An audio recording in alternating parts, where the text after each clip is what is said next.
আমেরিকার রাষ্ট্রপতি হিসাবে শপথ নেওয়ার পর প্রধানমন্ত্রী মোদি ফোন করলেন ডোনাল্ড ট্রাম্পকে এবং সোশ্যাল মিডিয়া বিশেষ করে এক্স হ্যান্ডেলে মোদি পোস্ট করলেন ডোনাল্ড ট্রাম্পকে নিয়ে এবং তাকে ঘনিষ্ঠ বন্ধু হিসেবে সম্বোধন করে দ্বিতীয়বার রাষ্ট্রপতি হওয়ার জন্য স্বাগত জানিয়ে পোস্ট করেছেন এক্স হ্যান্ডেলে ভারতের প্রধানমন্ত্রী নরেন্দ্র মোদি।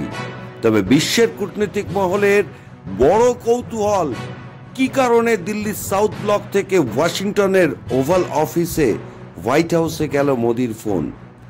মোদি এবং ডোনাল্ড ট্রাম্প কি তাহলে বিশেষ কিছু বিষয় নিয়ে আলোচনা করলেন?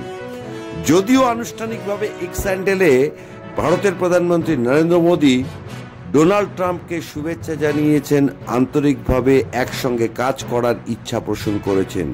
তবে ট্রাম্প যে দ্বিতীয়বার রাষ্ট্রপতি হিসাবে হোয়াইট হাউসে পদার্পণ করেই বাংলাদেশ সহ একগুচ্ছ দেশের বিরুদ্ধে আর্থিক সাহায্য এক লম্হায় বন্ধ করে দিয়েছেন।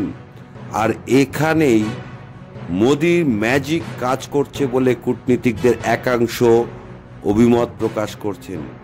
তারা বলছেন যে ট্রাম্প বরাবরই নরেন্দ্র মোদির বিরাট ঘনিষ্ঠ, আর বিরাট ঘনিষ্ঠ বন্ধুর পরামর্শ মেনেই কি দক্ষিণ পূর্ব এশিয়াতে কাজ করতে চলেছেন আমেরিকান রাষ্ট্রপতি। অন্তত আজকে প্রজাতন্ত্র দিবসের পরে নরেন্দ্র মোদি ফোন করলেন সরাসরি মার্কিন প্রেসিডেন্ট ডোনাল্ড ট্রাম্পকে। দুজনের মধ্যে নানান বিষয়ে কথা হচ্ছে। যদিও দুদেশের কূটনৈতিক মহলে এবং পররাষ্ট্র দপ্তরের পক্ষ থেকে এই বিষয়ে আনুষ্ঠানিকভাবে কোনো বিবৃতি জারি করা হয়নি, তবে আশঙ্কা প্রকাশ করা হচ্ছে বা কোনো কোনো মহল থেকে বলবার চেষ্টা করা হচ্ছে দুই বন্ধু কিন্তু শুধুমাত্র শুভেচ্ছার মধ্যেই থেমে থাকেননি। তারা কিন্তু অনেক কিছু বিষয় নিয়ে আলোচনা করেছেন, যার প্রভাব কিন্তু গোটা বিশ্বে, বিশেষ করে এশিয়া মহাদেশে এবং দক্ষিণ পূর্ব এশিয়ায় সার্কের দেশগুলোতে পড়তে শুরু করেছে। ইতিমধ্যে অর্থ সাহায্য বন্ধ হয়েছে পাকিস্তান, বাংলাদেশ সহ বিভিন্ন দেশগুলোতে। শুধু বন্ধু রাষ্ট্র ইসরায়েলের অর্থ বরাদ্দ কমায়নি আমেরিকা। তাহলে কি বার্তা দিতে চাইছেন আমেরিকান রাষ্ট্রপতি?